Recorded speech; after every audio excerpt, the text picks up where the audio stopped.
Hello everyone. Today myself Dr. Mukesh Kumar and I will discuss the main syllabus of MPHW course.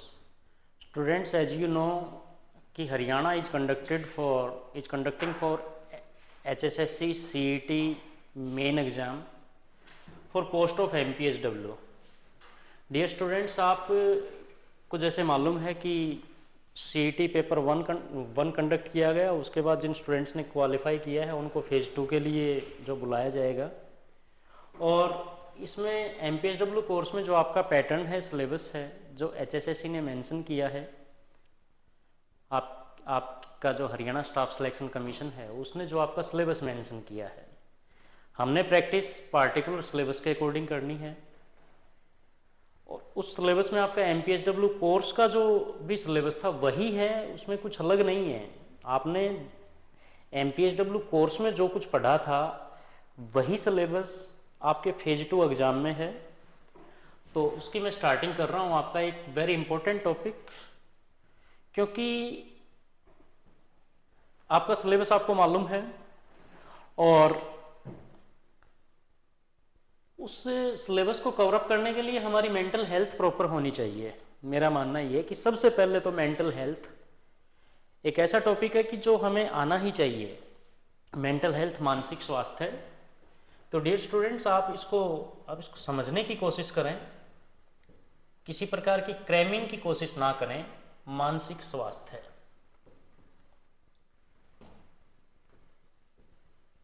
Mental health क्या है? मानसिक स्वास्थ्य, मान लीजिए ये कोई भी कैंडिडेट है, ये एक कैंडिडेट है, मान लीजिए ये आप हैं। अब मानसिक स्वास्थ्य से मतलब क्या है? ये आपकी सराउंडिंग्स हैं, ये आपकी सराउंडिंग्स हैं, ये आपकी सोसाइटी है, आप किस एनवायरनमेंट में रहते हो,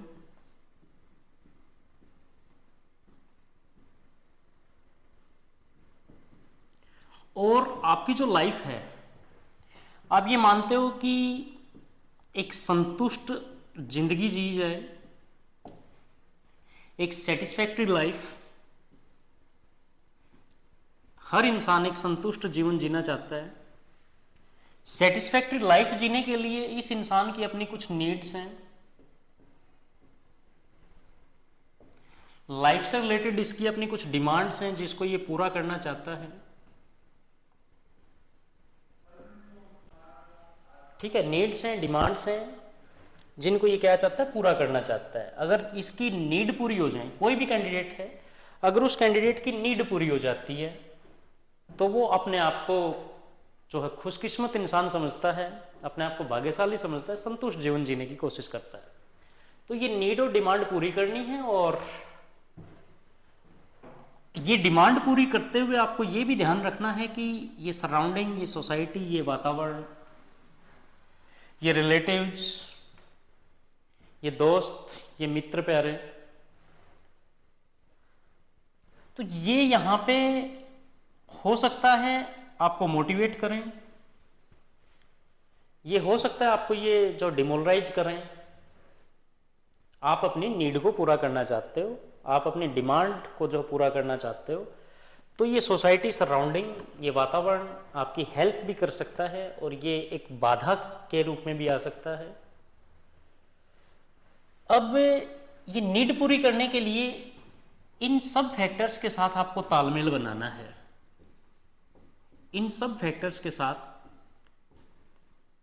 तालमेल बनाना है, कोरिलेशन बनाना है।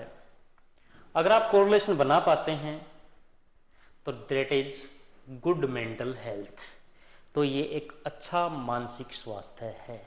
और अगर आप ऐसा तालमेल नहीं बना पाते हैं तो that is known as mental sickness. Mental sickness, या ये कह लीजिए कि that is called mental illness.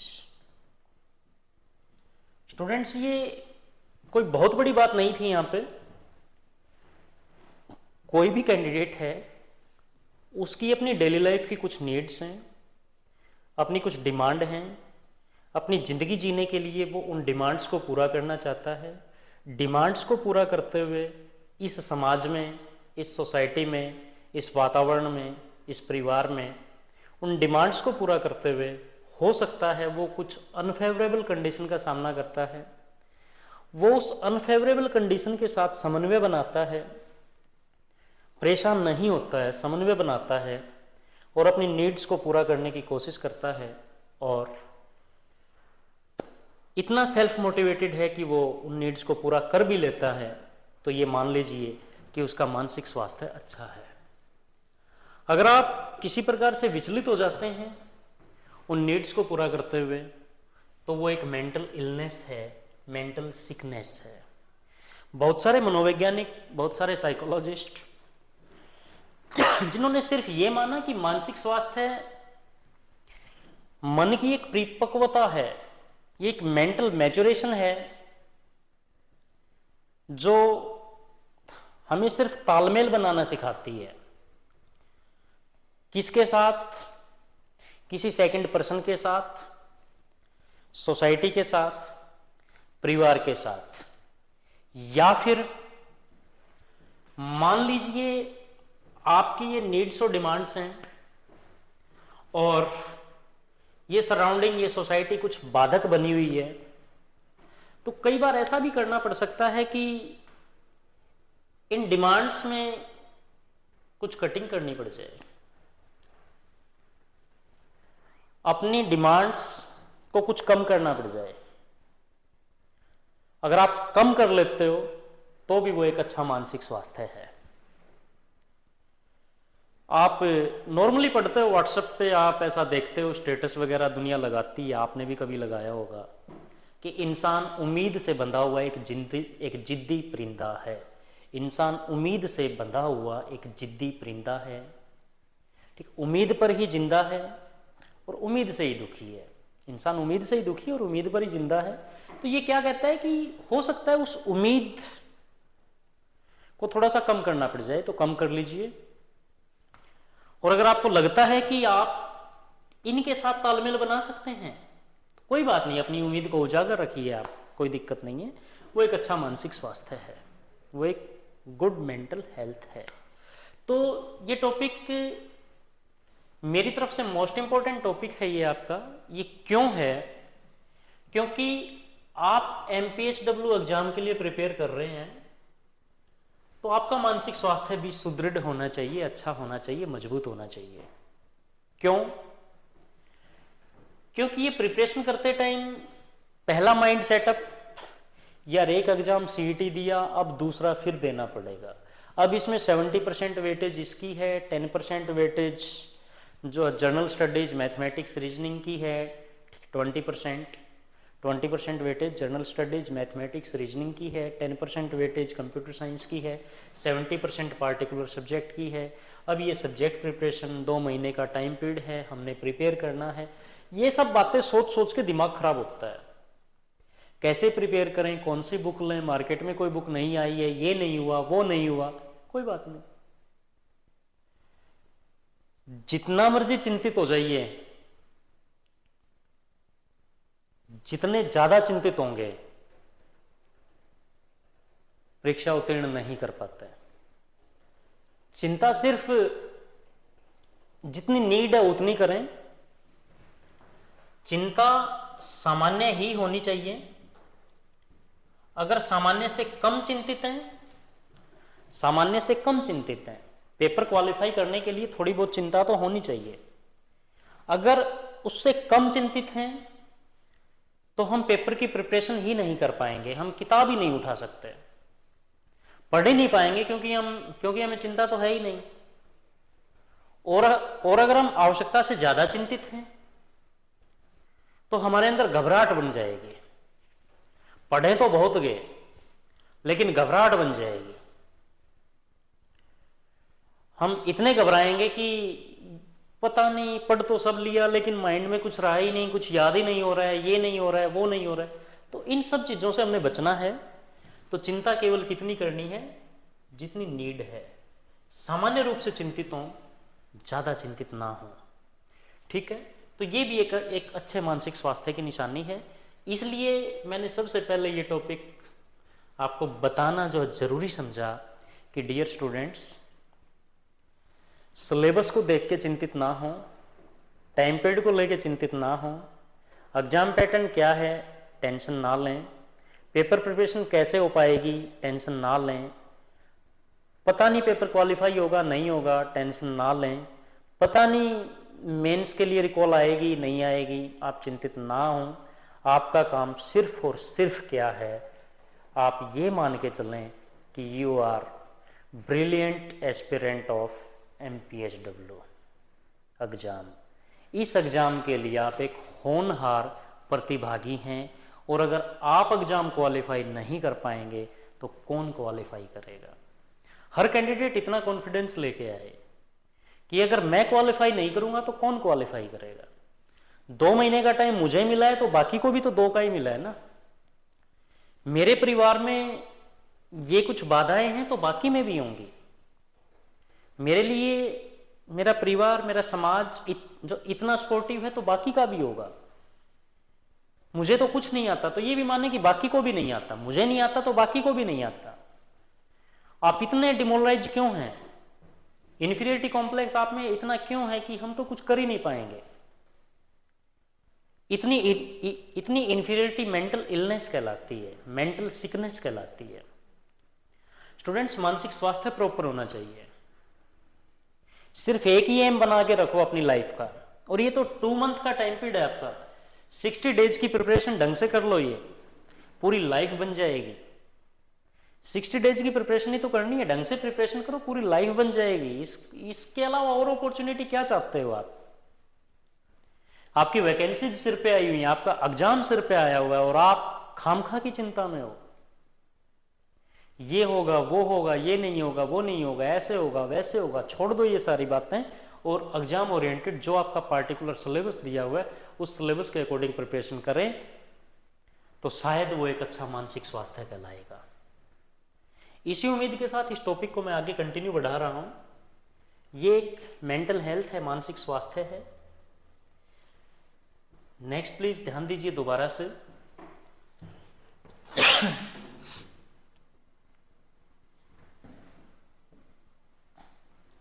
मैंने कहा है कि ये आप हैं और ये आपकी सराउंडिंग्स हैं। ये आप हैं और ये आपकी सराउंडिंग्स हैं। आपके अलावा जो कुछ भी है वो सब ये है। या तो आपके अंदर इतनी काबिलियत हो कि आप इस सराउंडिंग को अपने अकॉर्डिंग ढाल सकें, और अपनी डिमांड को पूरा करने की कोशिश करें। इस सराउंडिंग को अपने अकॉर्डिंग डाल सकें और अपनी डिमांड्स को आप पूरा कर लीजिए, या फिर उन डिमांड्स के साथ समझौता कीजिए और खुद इस सराउंडिंग के अकॉर्डिंग ढल जाइए। समझौता कीजिए और इस सराउंडिंग के अकॉर्डिंग ढल जाइए। That is known as maturation. इसको क्या बोलेंगे? इसको बोलेंगे परिपक्वता। आपसी तालमेल बनाना है तो ये क्या है? ये है आपकी मैच्योरेशन, ये है आपकी परिपक्वता। That is good feature, good characteristics of mental health. Good characteristics of mental health ये एक अच्छे मानसिक स्वास्थ्य की निशानी है। ठीक है स्टूडेंट्स, तो मानसिक स्वास्थ्य क्या है ये आपको समझ में आ गया। सिर्फ एक ही उद्देश्य है कि बस MPSW एग्जाम, कि मुझे ये जॉब गेन करनी है। इस जॉब को गेन करने के लिए आप जो भी एडजस्टमेंट कर सकते हैं वो आप कीजिए। इस जॉब को गेन करने के लिए आप जो भी एडजस्टमेंट कर सकते हैं वो आप कीजिए। आपका मानसिक स्वास्थ्य अच्छा है। अगर आप नहीं कर सकते हैं तो शायद आपका मानसिक स्वास्थ्य अच्छा नहीं है।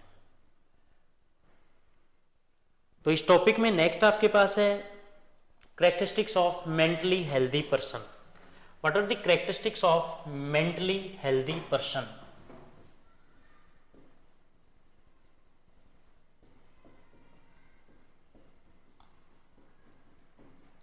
characteristics of mentally healthy person.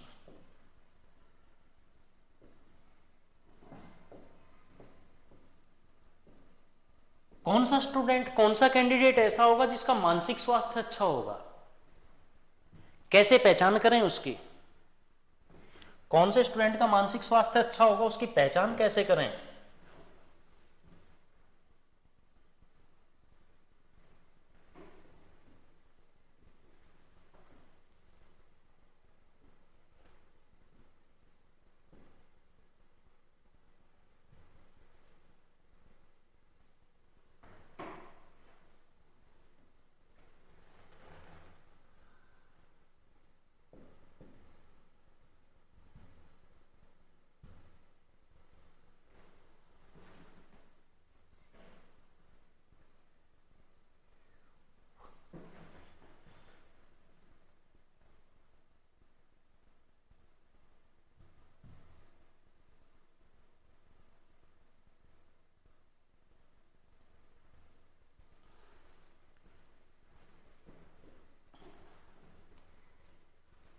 ठीक है, कौन से बच्चे का मानसिक स्वास्थ्य अच्छा होगा?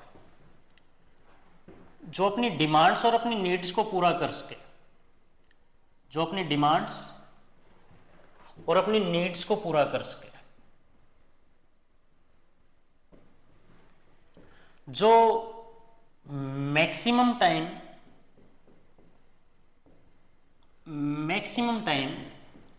खुश रहे,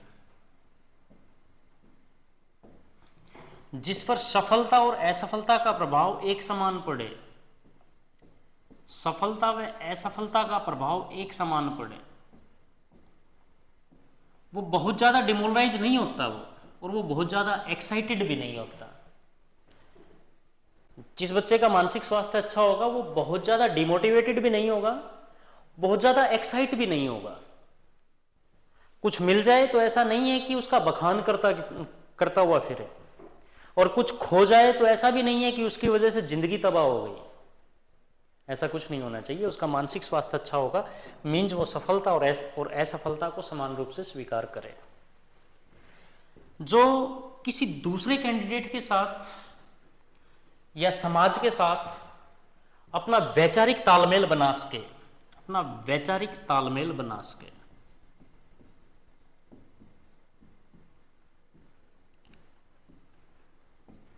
जो अपने बिहेवियर में समन्वय ला सके, अपने व्यवहार में अकॉर्डिंग टू सिचुएशन बदलाव कर सके, according to situation change in behaviour, change in behaviour.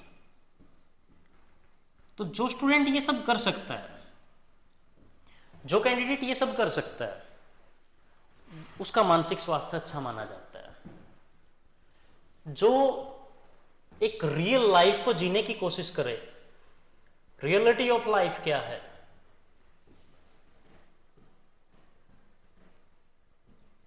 Formalities में जिंदगी नहीं जीनी है, फॉर्मेलिटीज में नहीं जीनी है, प्रैक्टिकल जिंदगी जीजिए, रियलिटी, रियल लाइफ।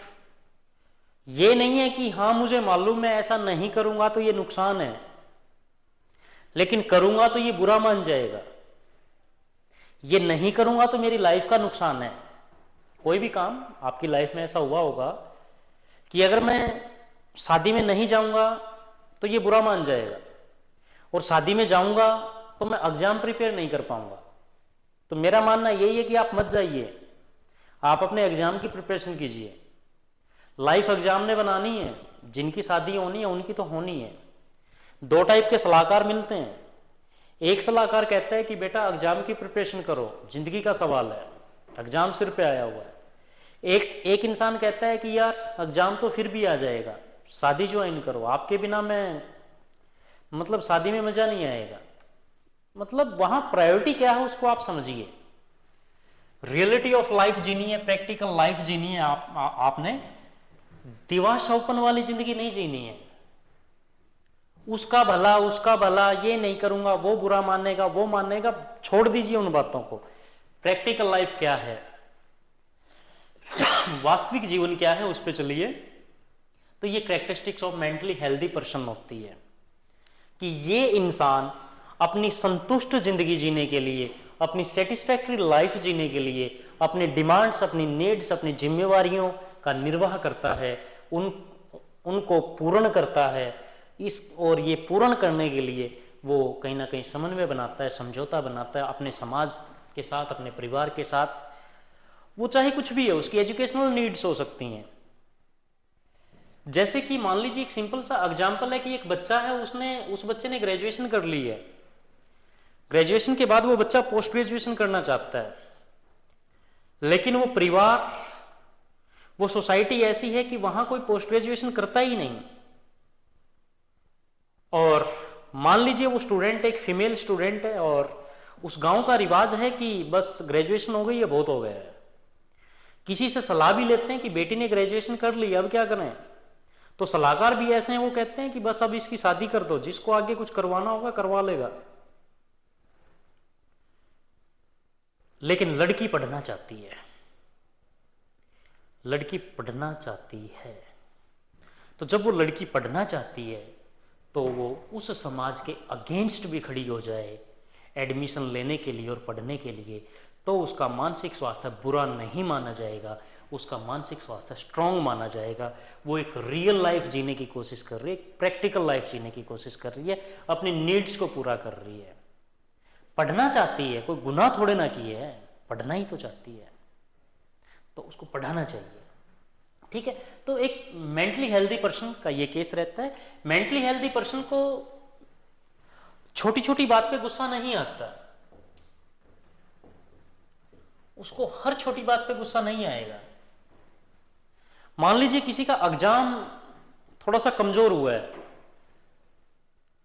अब उस एग्जाम के बाद आप चिंतित हैं कि यार पेपर थोड़ा डाउन हो गया, मार्क्स कम हो, वो ये भी गलत हो गया। ये चिंता करने से क्या बेनिफिट है? क्यों करते हो? मत करो।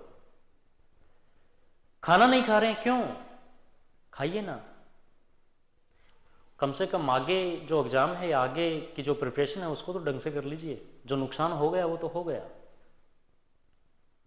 कोई सामान टूट गया, टूट गया, टूट गया, आपके गुस्सा करने से वो सामान सही नहीं होगा।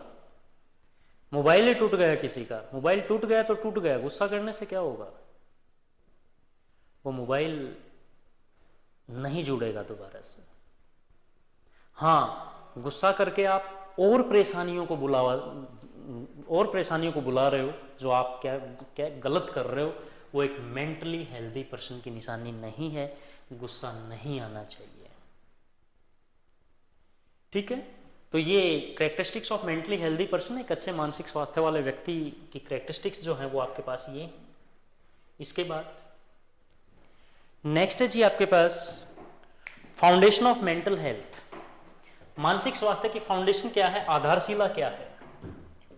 फाउंडेशन ऑफ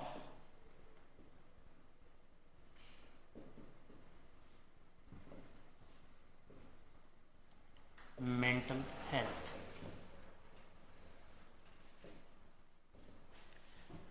तो मानसिक स्वास्थ्य की फाउंडेशन क्या क्या मानी गई है, ध्यान दीजिए। एक तो है हेरिडिटी।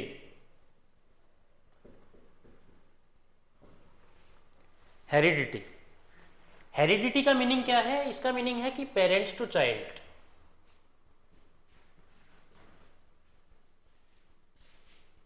Parents to child.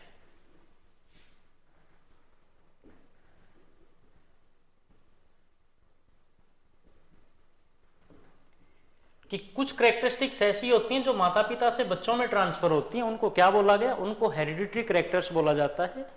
एक वर्ड और यूज कर सकते हो इसके लिए आप, जीनोटाइप। तो फाउंडेशन ऑफ मेंटल हेल्थ में आपका सबसे मेन पॉइंट क्या है यहां पे? हेरिडिटी मीन्स आपका जीनोटाइप। कि ऐसा माना गया कि जैसा मानसिक स्वास्थ्य पेरेंट्स का है, पेरेंट्स के मानसिक स्वास्थ्य का प्रभाव बच्चे के मानसिक स्वास्थ्य पर आएगा। पेरेंट्स के मानसिक स्वास्थ्य का प्रभाव बच्चे के मानसिक स्वास्थ्य पर आएगा। क्यों माना गया? ऐसा इसलिए माना गया है कि इन कैरेक्टर्स के लिए, हर एक कैरेक्टर के लिए एक जीन जिम्मेवार है, और जब एक न्यू जनरेशन बनती है, एक फीटस बनता है, एक एम्ब्रियो बनता है, तो जब वो एम्ब्रियो बनता है तो मदर से भी जीन ट्रांसफर होते हैं, फादर से भी जीन ट्रांसफर होते हैं। फादर से भी जीन आएंगे और मदर से भी जीन आएंगे, और इससे जो है एम्ब्रियो बनेगा। तो इससे जो एम्ब्रियो बनेगा तो मीन्स क्या है कि वो जीन उस बच्चे की मेंटल हेल्थ के ऊपर प्रभाव डालेगा। तो इस प्रकार की मेंटल हेल्थ को क्या बोला गया? इसको बोला गया जीनोटाइप, मतलब पेरेंट्स टू चाइल्ड। अब कई बार एक आध कैंडिडेट आपने ऐसा कहता हुआ सुना होगा, जैसे कह देते हैं कि ये बच्चा यार किसी की नहीं मानता, ये बच्चा है किसी की भी नहीं मानता। एक दूसरा कहता है ये क्या इसका फादर ही नहीं मानता किसी की, इनमें तो ये जेनेटिक है, इनके तो खून में है, ये तो इनके खून में है, नहीं मानते। जब पिता नहीं मानता बच्चा नहीं मानता, तो मीन जब आप ऐसा सुनते हो तो वो क्या है? वो है genotype, that is heredity. Second है आपकी सोसाइटी। सोसाइटी आपका समाज। ये समाज एक इंसान की मेंटल हेल्थ के ऊपर प्रभाव डालता है, मेंटल हेल्थ बनाता है। जब बच्चा पैदा हो जाता है तो पैदा होने के बाद उसका मानसिक स्वास्थ्य कौन डिसाइड करेगा? वो बच्चा जिस समाज में रहता है, जिस एनवायरमेंट में रहता है, जिस समाज में रहता है, जिस एनवायरमेंट में रहता है, वो समाज उसके मानसिक स्वास्थ्य को डिसाइड करेगा। थर्ड फैक्टर आता है आपके hormones, endocrinology. Hormones, endocrinology, study of hormones क्या कहलाता है? एंडोक्राइनोलॉजी। एंडोक्राइनोलॉजी इंसान के हार्मोन्स उसके मानसिक स्वास्थ्य पर प्रभाव डालते हैं। जब एक इंसान का टीएसएच लेवल ज्यादा हो जाएगा तो स्वाभाविक सी बात है कि वो इंसान अग्रेसिव रहेगा। टीएसएच लेवल डाउन है तो वो थोड़ा गुमसुम टाइप का कैंडिडेट रहेगा। तो मीन्स कहीं ना कहीं आपके हार्मोन्स, आपकी पिट्यूटरी ग्लैंड, एड्रिनल ग्लैंड, आपकी थायराइड, आपकी पीनियल, आपकी हाइपोथैलेमस, ये हर चीज कहीं ना कहीं प्रभाव डालती है। तो जैसे जैसे ये टॉपिक्स में आएंगे डिटेल्स में अलग अलग टाइप से, उन जगह पर इनको हम आराम से करेंगे। यहां तो अपना सीन ये था कि फाउंडेशन ऑफ मेंटल हेल्थ क्या है, मानसिक स्वास्थ्य की आधारशिला क्या है। तो दैट में भी हेरिडिटी, आनुवांशिक, सोसाइटी से या फिर इंसान के हार्मोन्स की वजह से मानसिक स्वास्थ्य प्रभावित होता है। इसके बाद नेक्स्ट आपके पास है एक मेंटल हेल्थ की नीड क्या है। Why we need good mental health, why we need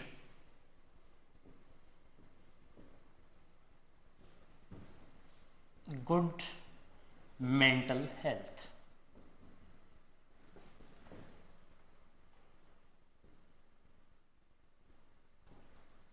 why we need good mental health, क्यों नीड है? क्योंकि हर इंसान इंडिपेंडेंस चाहता है। हर इंसान इंडिपेंडेंसी चाहता है।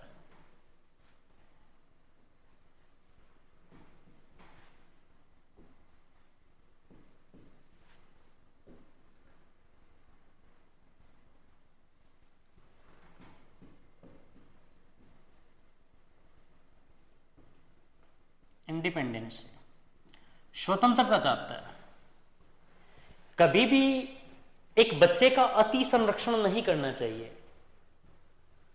ओवर केयर नहीं करनी चाहिए, हाइपर केयर नहीं करनी चाहिए। एक बच्चे की आवश्यकता से ज्यादा संरक्षण नहीं करना चाहिए। वो उस बच्चे में इन्फीरियरिटी कॉम्प्लेक्स, वो उस बच्चे में दब्बूपन की भावना का विकास करेगा। अति संरक्षण नहीं करना चाहिए। हर इंसान इंडिपेंडेंसी चाहता है, उसको स्वतंत्र छोड़ दीजिए, कुछ करने का उसको मौका दीजिए, उसकी विचारधारा को सुनिए। वो बिलोंगिंगनेस चाहता है।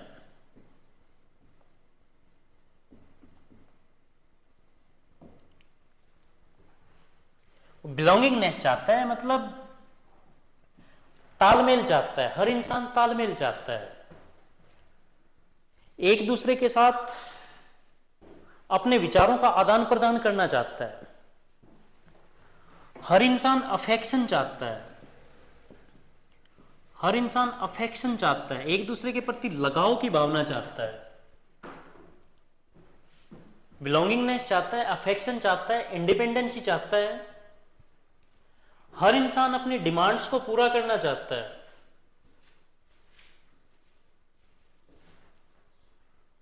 हर इंसान अपनी डिमांड्स को पूरा करना चाहता है।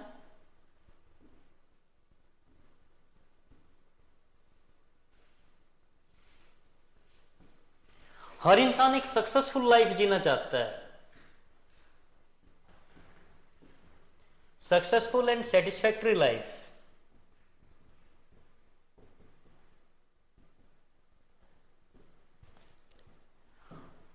हर इंसान सेल्फ रेस्पेक्ट चाहता है।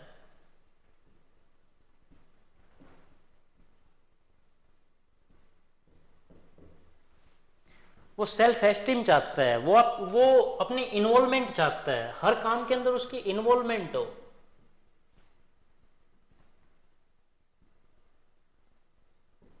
तो ये सब काम करने के लिए, ये सब काम करने के लिए मानसिक स्वास्थ्य अच्छा होना चाहिए। इस हर फैक्टर के को आप ध्यान से देखें, ये सभी वो फैक्टर हैं कि एक इंसान का मानसिक स्वास्थ्य अच्छा होना चाहिए। और ये सभी वो फैक्टर भी हैं जो एक अच्छे मानसिक स्वास्थ्य का जन्म करते हैं, जो एक अच्छे मानसिक स्वास्थ्य के जन्मदाता हैं। इनमें से आप एक फैक्टर को छोड़ दीजिए तो बच्चे का मानसिक स्वास्थ्य डिस्टर्ब हो जाएगा। तो मीन्स आप ये कह सकते हो कि ये चीज इन फैक्टर्स पर प्रभाव डालती है और ये सभी फैक्टर्स मानसिक स्वास्थ्य के ऊपर प्रभाव डालते हैं।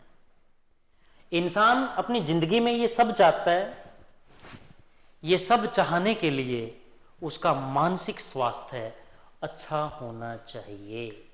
जैसे कि एक सिंपल सी वर्डिंग कि परिवार को बनाए रखने के लिए अंधे, गूंगे, बहरे तीनों प्रकार का रोल प्ले करना पड़ता है।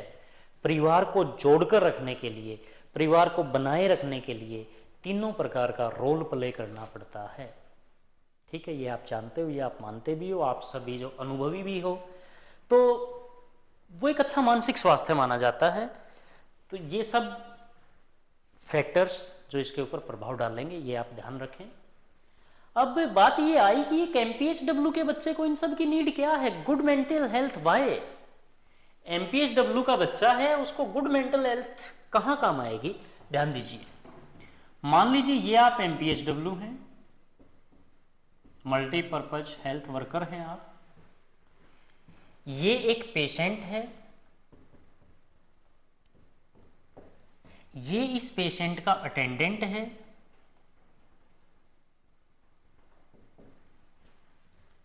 और ये आपका कोई सीनियर डॉक्टर है, और ये आप हैं।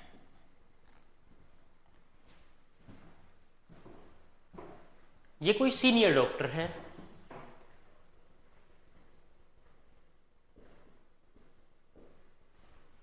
ध्यान दीजिए।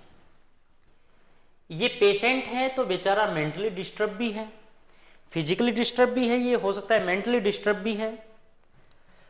तो ये हो सकता है बहकी बहकी बातें करे, अग्रेसिव मोड में हो, गुस्से में हो, डिप्रेशन में हो, दिवास्वप्न देखने वाला हो, बीमार है बेचारा, पता नहीं किस टाइप से है।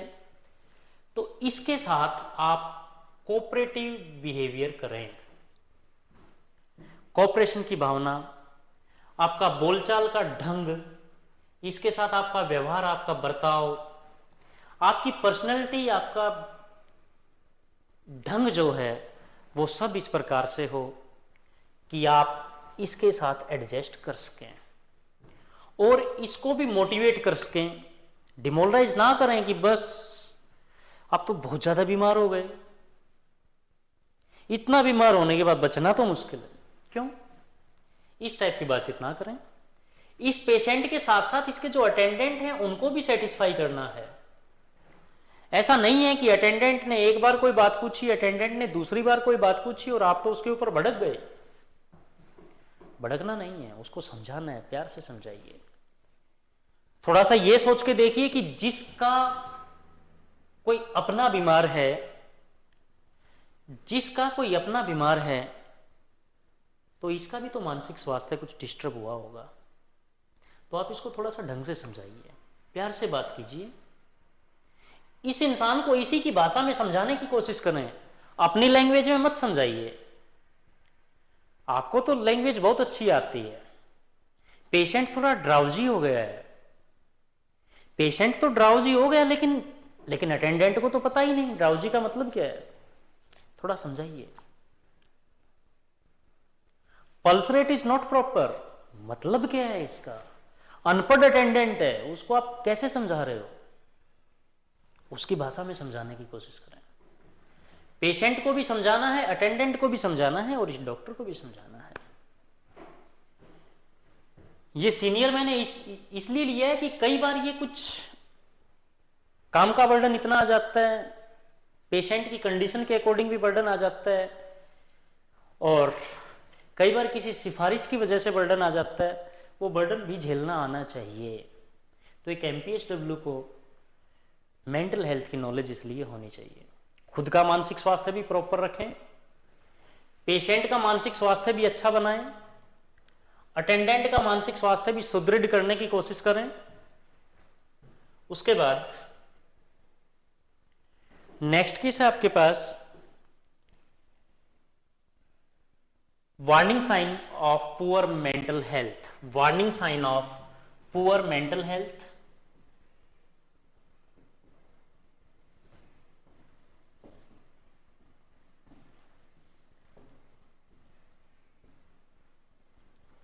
Warning sign of poor mental health.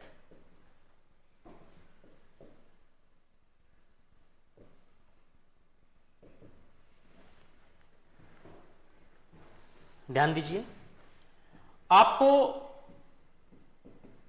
Continuous insomnia है, अनिद्रा रोग। एक कैंडिडेट है, उसको काफी टाइम से नींद नहीं आती है, तो ये मान के चलें कि उसका मेंटल हेल्थ डिस्टर्ब है।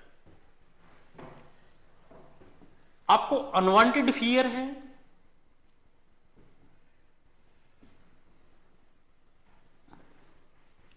और उस डर का रीजन भी नहीं पता। डर लग रहा है, क्यों लग रहा है बस पता नहीं। मन के अंदर घबराहट है, मन के अंदर घबराहट है, क्यों है? पल्स रेट अपने आप बढ़ गई, पसीना आ रहा है, क्यों आ रहा है? ये एक अच्छे मानसिक स्वास्थ्य की निशानी नहीं है, ये एक पुअर मेंटल हेल्थ की निशानी है। आपको किसी बात पे गुस्सा ज्यादा आता है, आप एकांत प्रिय इंसान हैं। अगर आप एकांत प्रिय इंसान भी हैं, आपको किसी की संगति अच्छी नहीं लगती है, तब भी आपका मानसिक स्वास्थ्य कमजोर है।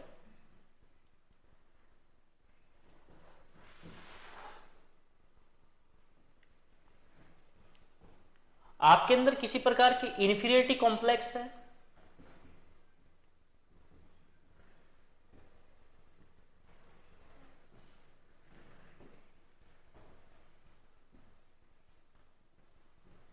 ये सब warning sign of poor mental health. आपको गुस्सा आता है, आप एकांत प्रिय हैं, आपके अंदर इन्फीरियरिटी कॉम्प्लेक्स, आपके अंदर घबराहट है, आपको बिना बात डर लगता है, आपको कोई पेन है, आपको कोई बॉडी पेन है किसी भी टाइप से, और डॉक्टर उसका फिजिकल रीजन नहीं ढूंढ पा रहा है। एक इंसान है, उसको हेडेक है, एक इंसान है, उसको हेडेक है, और उसके सभी टेस्ट, उसका सीटी स्कैन तक भी हुआ, उसके सभी टेस्ट हुए हैं, गैस्ट्रिक से जो रिलेटेड भी टेस्ट हुए, आईसाइट से रिलेटेड भी टेस्ट हुए, लेकिन हेडेक है। आईसाइट भी प्रॉपर है, गैस्ट्रिक भी सॉल्यूशन नहीं हो पा रहा है, हेडेक कंट्रोल नहीं हो पा रहा है। मतलब डॉक्टर्स को यही नहीं पता चल रहा है कि इसको हेडेक है तो है क्यों। फिजिकली वो उसका क्योर नहीं कर पा रहे हैं, तो शायद वो एक पुअर मेंटल हेल्थ की निशानी है। उस कैंडिडेट का मानसिक स्वास्थ्य थोड़ा कमजोर है। आपका माइंड डिस्टर्ब होता है, आपकी कंसंट्रेशन भंग होती है,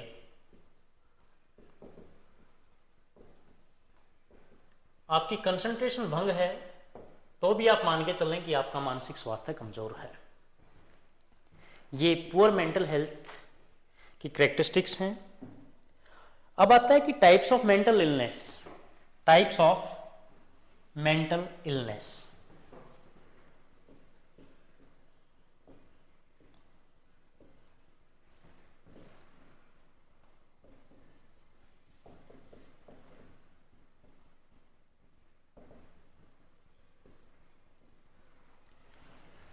मानसिक विकृति, मानसिक विकार, उसके बीमारियां कौन कौन सी हैं।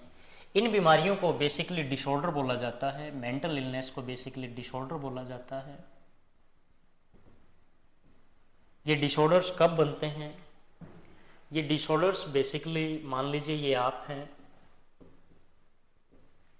आप किसी एनवायरनमेंट में रहते हैं, आपकी कुछ फीडिंग्स हैं, आपकी खान पान संबंधी आदतें हैं, आप किसी वातावरण में रहते हैं, आपकी खान पान संबंधी आदतें हैं, और आपकी अपनी थॉट है, आपकी अपनी सोच है। इन तीनों में से कोई भी चीज बदल जाए, आपका वातावरण बदल जाए, आपकी सोच बदल जाए, या आपका खान पान बदल जाए, तो इसकी वजह से इंसान के अंदर हार्मोनल इम्बैलेंस हो जाता है। इसकी वजह से हार्मोनल इम्बैलेंस हो जाता है,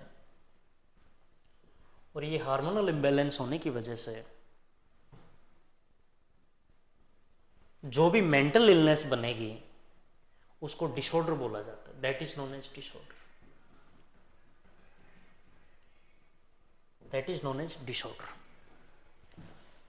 ठीक है, उसको क्या कहेंगे? उसको डिसऑर्डर बोलेंगे, विकार बोलेंगे, मानसिक विकार। इन विकार का सॉल्यूशन क्या है?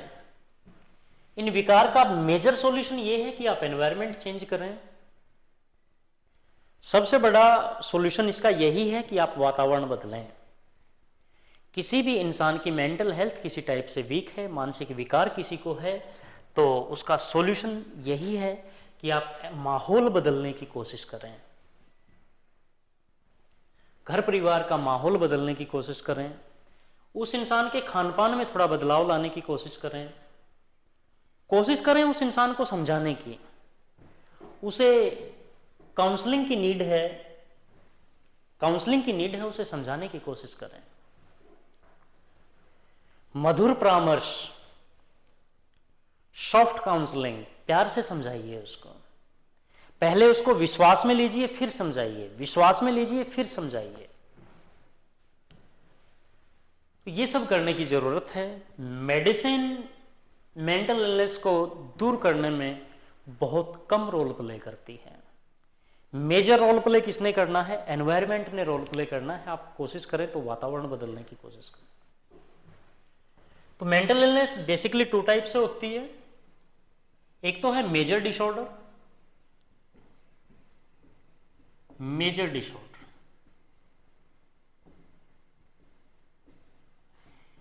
मेजर डिसऑर्डर क्या क्या बनता है? एक तो जैसे सिजोफ्रेनिया, सिजोफ्रेनिया, सिजोफ्रेनिया, ये एक मेंटल इलनेस है। इसमें क्या होगा? कैंडिडेट अपने ही सपनों की दुनिया में खोया हुआ है, अपने ही दिवास्वप्न देख रहा है, ये होगा, वो होगा, ये कर देंगे, वो कर देंगे। मतलब दिवास्वप्न देखने वाला ये कैंडिडेट है। काम नहीं कर रहा है, बस दिवास्वप्न देख रहा है, और खुद की अलग सी मानसिक दुनिया इसने बना रखी है। अपने सोच विचार कुछ इस टाइप से। तो ये क्या है? सिजोफ्रेनिया। एक है मैनिक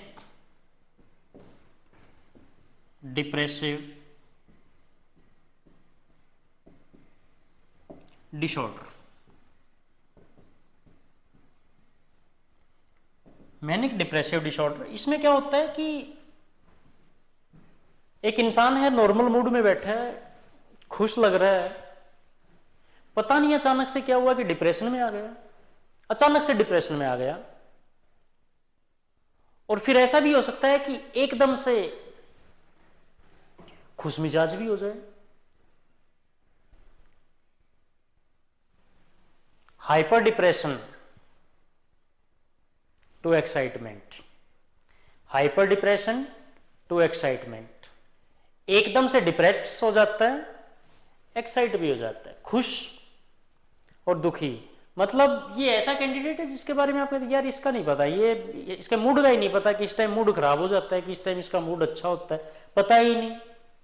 इसकी मर्जी है, इसके तो मूड इसका मूड अपनी मर्जी पे डिपेंड है, जब मन करता है खुश, जब मन करता है दुखी, पता ही नहीं चल रहा। तो ये क्या है? ये मैनिक डिप्रेसिव डिसऑर्डर है। तीसरा केस है प्रोनिया।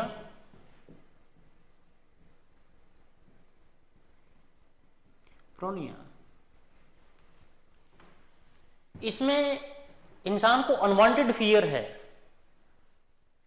इसमें इंसान को अनवांटेड फियर है, उसको यही नहीं पता कि डर किस बात का है, किस बात से डरा हुआ हूं मैं, लेकिन डर बहुत बहुत ज्यादा डर। हो सकता है किसी को डार्कनेस से डर लगे, यार अंधेरा ही तो हुआ है, डर क्यों रहे हो।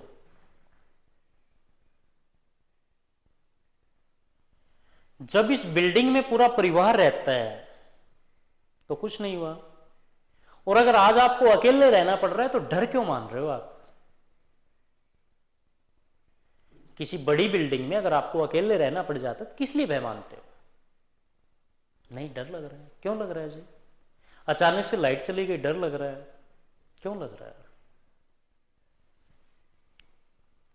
तो ये क्या है? ये है आपके पास प्रोनिया, ये आपके मेजर डिसऑर्डर हैं। नेक्स्ट है जी आपके पास minor disorder.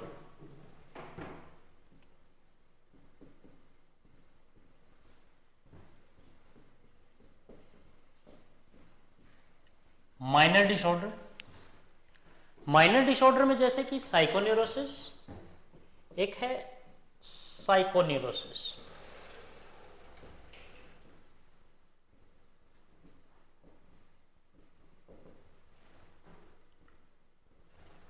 साइकोन्यूरोसिस, change in moods, change in moods, पल पल मूड में बदलाव हो रहा है। मतलब ये एक ऐसा इंसान है कि हम ये एनालाइज नहीं कर पाते कि इसका बिहेवियर, इसका बर्ताव, इसका लगाव, इसका अपनापन किसी दूसरे के साथ कितना है, कितना नहीं है। ये ऐसा लगता है कि एक पल में तो ऐसा लगता है कि बस ये और ये तो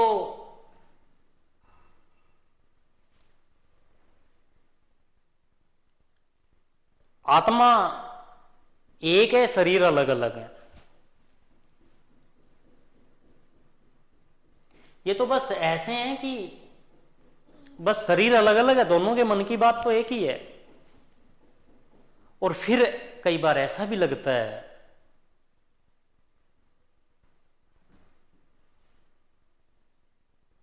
कि ये एक दूसरे की विचारधारा को मानते ही नहीं है। मतलब इस इंसान का मूड कुछ ऐसा है, पता ही नहीं लगता। लिटिल बिट चेंज, हर बात पे छोटी छोटी, पता नहीं किस बात पे चेंज हो जाए, दैट इज साइकोन्यूरोसिस। इसके अलावा मेंटल डिसऑर्डर और भी बहुत सारे हैं जो आपके माइनर डिसऑर्डर में काउंट किए जाते हैं। वो माइनर डिसऑर्डर किस वजह से हैं? वो किसी ब्रेकेज की वजह से हो सकते हैं, परिवार बिछुड़ रहा है, परिवार बिछुड़ रहा है तो हो सकता है मानसिक स्वास्थ्य डिस्टर्ब हो जाए।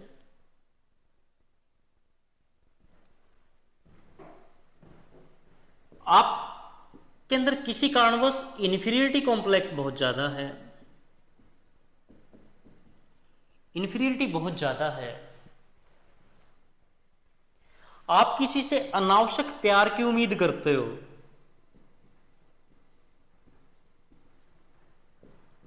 इसको आप प्यार, प्रेम, वात्सल्य, आकर्षण किसी भी मोड में ले लें, प्यार, प्रेम, वात्सल्य, आकर्षण,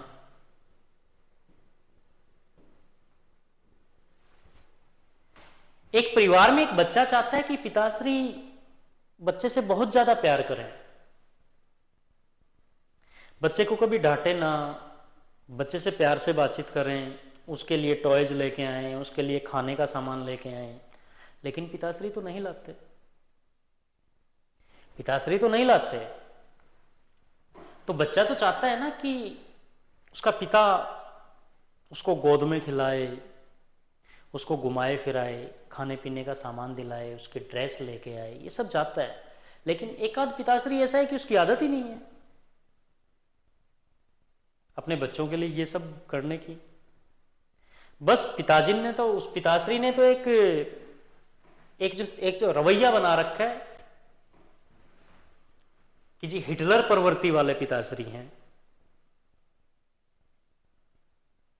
कि पापा बैठे हैं घर में तो बच्चा ढंग से खेलता भी नहीं, क्यों?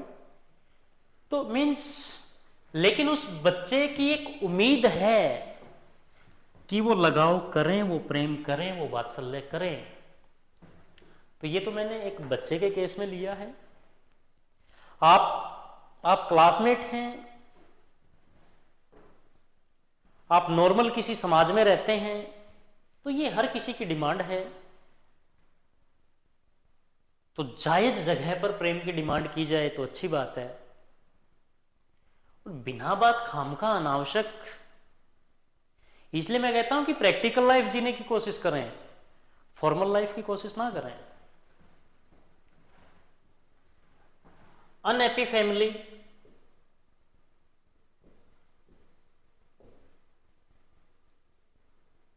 एक परिवार है जो खुश नहीं है, एक परिवार है जो खुश नहीं है। खुश ना होने के पीछे रीजन कुछ भी, एक कपल है, मान लीजिए एक कपल है, वो कपल खुश नहीं है, क्यों नहीं है?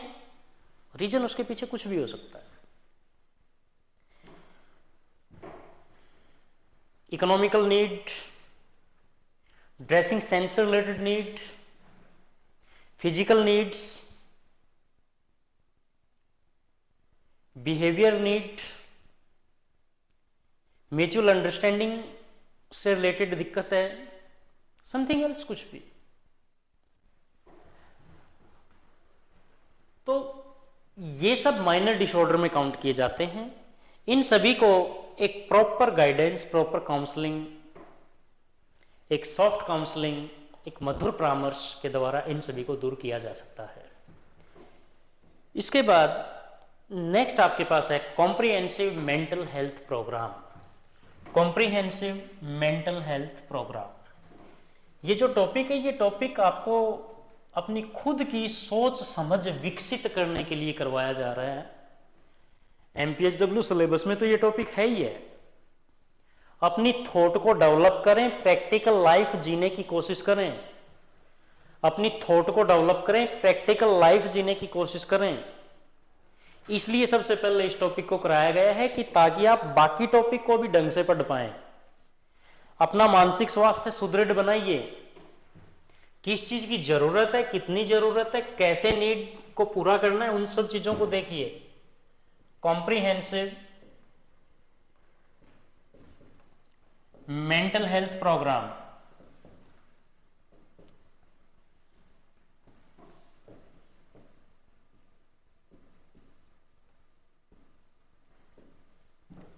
कॉम्प्रिहेंसिव मेंटल हेल्थ प्रोग्राम में आप किसी को इंडिविजुअली भी समझा सकते हो और आप किसी सोसाइटी में अवेयरनेस भी ला सकते हो। वो जो अवेयरनेस लिटरेसी से रिलेटेड भी हो सकती है,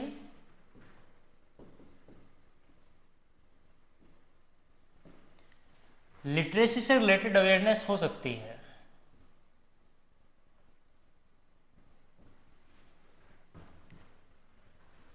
कुछ लोगों की या एक समाज की थॉट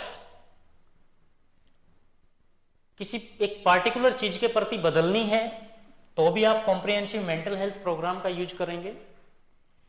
एक साइकेट्रिक नर्सिंग जो है, एक साइकेट्रिक नर्सिंग स्टाफ, उनको ये सब आना चाहिए कि लोगों को समूह में समझाना है या किसी को इंडिविजुअली समझाना है। तो आप किसी को इंडिविजुअली बूस्टअप कर सकते हैं और आप उस पूरे समुदाय, पूरे समूह के अंदर भी एक पॉजिटिविटी ला सकते हैं। आप उस समुदाय को मोटिवेट कर सकते हैं, आप उस समाज के अंदर अवेयरनेस क्रिएट कर सकते हैं। तो ये सब आप करें। तो इस टॉपिक में, मेंटल हेल्थ टॉपिक में आपके पास सिर्फ इतना सा केस है, लेकिन पेपर में क्वेश्चन क्या बनता है, आप एमपीएचडब्ल्यू हैं, पेशेंट है या पेशेंट का अटेंडेंट है, उनसे रिलेटेड, या फिर आपके हॉस्पिटल की मैनेजमेंट है, आप हैं,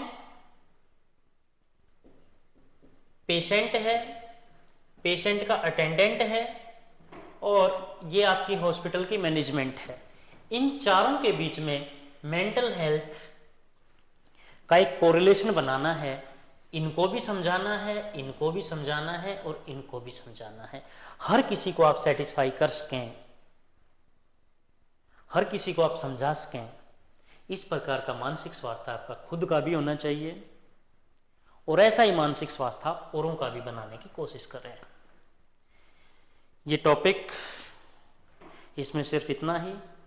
नेक्स्ट वीडियो में नेक्स्ट टॉपिक के साथ मिलेंगे। तब तक के लिए नमस्कार, धन्यवाद, प्रणाम।